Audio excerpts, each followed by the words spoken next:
In this video, let's see the second numerical problem based on the concept of miscellaneous problems on differentiation. Why had we introduced the miscellaneous problems? That is because we usually have the tendency that whenever some heading is given or whenever we know that this is the subtopic, we know how to go about the questions. But when some random questions, say those in the form of a question paper when they are given to you, you actually cannot recollect as to what topic is this question related to. So that is why we have introduced miscellaneous problems in our videos so that you find easy how to go about the questions when put at a random in front of you.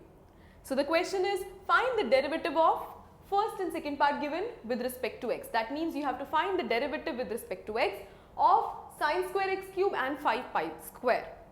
So now, you see the first part, I write the heading as a solution. The first part given to me is y is equal to sine square x cube.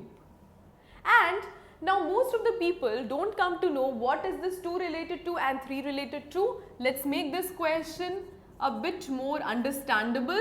It is something like this. Now you know that first of all you will encounter 2, you will apply the power rule. So what is dy by dx?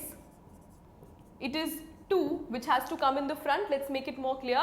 It's 2 sine x cube because first of all the power is treated. So 2 sine x cube and then power becomes 2 minus 1 which is 1.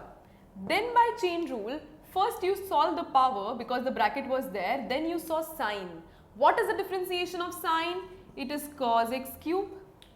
Then came x cube. When x cube came, again you differentiated, so it became 3x square. So what is the answer finally? It is 2, 3 which multiplied gives me 6 sine x cube cos x square x square.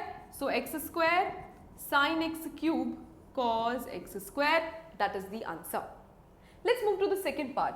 The second part given to me is y is equal to 5 pi square. Now what is the differentiation of y with respect to dy by dx? That is your question. As you can see, pi being a constant, phi being a constant, pi is a square, also a constant. So constants whenever multiplied, they will give you a constant.